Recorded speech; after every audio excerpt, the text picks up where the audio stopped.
¿Qué implica, señor obispo, qué implica este retirar de nuestra vida cotidiana? La cruz, convertir a la cruz en un objeto decorativo. Uno va a tiendas de pronto, a tiendas de artesanías aquí en México, y se encuentra junto con el recuerdo de la visita del souvenir, una cruz, ya sea dentro de una concha, ya sea dentro de un caracol, ya sea dentro de las cosas horribles, ¿no? Una cruz que se enciende. O sea, ya es un aspecto como que se pasó a formar parte de la logotipia que estamos acostumbrados, un poco de publicidad. Sí. Bueno, pues es el comercio, todo lo que toca el comercio. Ya. Y cuando se junta el comercio y el aspecto religioso, pues entonces se cometen muchos atropellos, ¿verdad? Pero eso tiene una implicación en nuestra vida. Es decir, no reconocer la cruz es no reconocer el dolor, y no reconocer el dolor nos lleva a cometer muchas... no reconocer el envejecimiento, no reconocer... Se ha vaciado la cruz, decía San Pablo. Es correcto. Se ha vaciado la cruz de Jesucristo, de significado, ¿no? Y bueno, pues nos toca a nosotros. La cruz de los obispos no suele tener crucifijo, porque se nos dijo que el Cristo crucificado en esa cruz somos nosotros. Es correcto.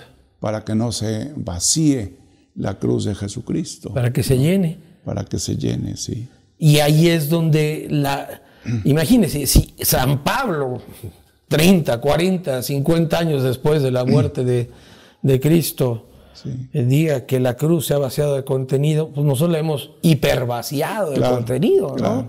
Claro. Pero San Pablo tiene también esa famosa frase, no la cito textual porque no me la sé textual, pero completo en mí la pasión que falta en Jesucristo. Claro. Eso es lo que queremos hacer a un lado en esta sociedad. Incluso en el propio diálogo interreligioso, ¿no?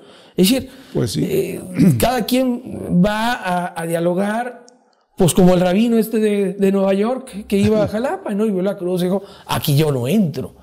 No entro porque es un signo de la ignominia y yo me voy a mi zona de confort.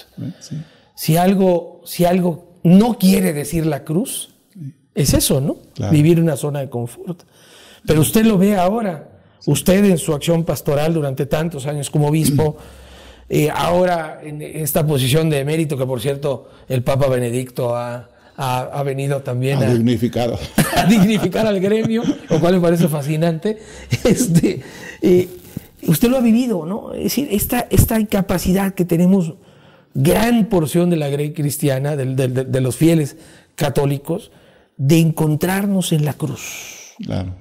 De encontrarnos en la cruz. Pero eso tiene una serie de implicaciones, no solamente en la vida de la fe, sino en la vida de la sociedad, ¿no? Normal, sí, en la vida de la sociedad, sí.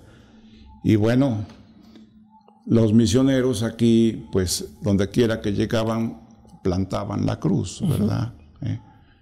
Por cierto, que se encontraron ya la cruz como símbolo, diríamos, geográfico, pues, de las 4 puntos cardinales, etcétera. También, no digo venerada o no sé, pero ciertamente dentro de la imaginería de los indígenas, claro, ¿no? La cruz. Ellos les pusieron siempre en el centro una imagen de Jesús, para que esa cruz, pues, fuera la cruz de Jesús, ¿no? Aquí en la región, por ejemplo, de Tolimán, le llaman los divinos. La cruz con el divino rostro de Jesús, para hacer que esa cruz geográfica, diríamos, se convirtiera en una cruz religiosa, ¿no? Y eso es lo que nos hace falta, ¿no? Ponerle el rostro de Jesús a esa cruz, ¿no? Y si lo ponemos de cuerpo entero, pues somos nosotros los que, si llevamos al pecho la cruz, pues debemos ser Cristos, ser Cristo en nuestra vida. Bueno, y finalmente esto se traduce también en una, como dice la Carta de Santiago, en una serie de obras, ¿no? Es decir, claro, nosotros eso lo hemos discutido muchas veces con usted y con algunos otros interlocutores sobre este asunto. Si nosotros los cristianos no convertimos nuestra fe en cultura, en obras, es una fe, dice Santiago, es una fe ciega, es una fe muerta. Sí. ¿Qué podríamos hacer pues para difundir esta idea? ¿Qué dice Cristo al respecto? Bueno, el Papa Benedicto pues hizo famosa aquella frase de que no se comienza a ser cristiano por aceptar una ideología, una serie de presupuestos morales, etcétera, sino por un encuentro personal con alguien, ¿no? Y con Jesucristo. Así es. Entonces había que tomar conciencia primero de que ese Jesucristo está vivo, de que vive y está presente en medio de nosotros y que sale a nuestro encuentro y que está presente en concreto en la iglesia, en sus sacramentos, en su palabra. Y entonces que cada uno de los momentos de la vida cristiana, comenzando por el bautismo, es un encuentro personal con el Señor Jesucristo y hay un compromiso personal con Él. Yo recuerdo haber leído un pasaje, me parece que de Tertuliano, cuando una mujer cristiana le preguntó si se podía casar con un pagano.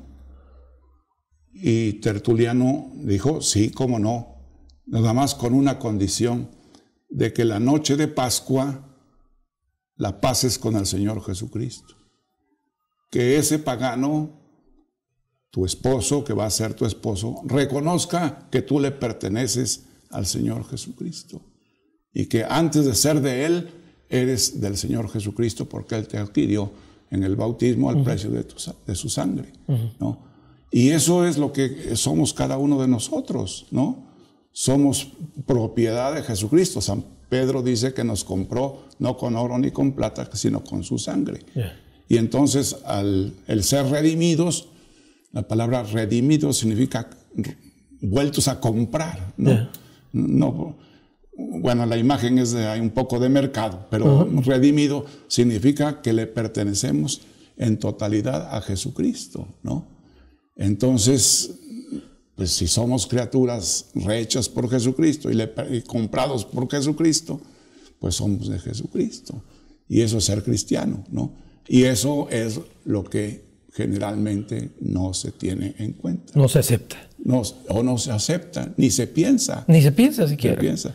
Y entonces el bautismo y los sacramentos y la misa del domingo se convierten en una especie de un ritualismo para cumplir, ¿no? Y entonces no superamos la religión de los escribas y fariseos. Y por lo tanto, pues cuestionamos nuestra pertenencia al reino de Dios. Es lo que hay. Pues es lo que hay. Diciéndolo con la claridad con que nos suele hablar el Papa Francisco. Sí. Señor Obispo, muchísimas gracias por mucho gusto, por este espacio y bueno, pues seguiremos en estas conversaciones si usted nos lo permite. Muchas gracias, es tu casa. Gracias a ustedes también por habernos seguido en estos minutos.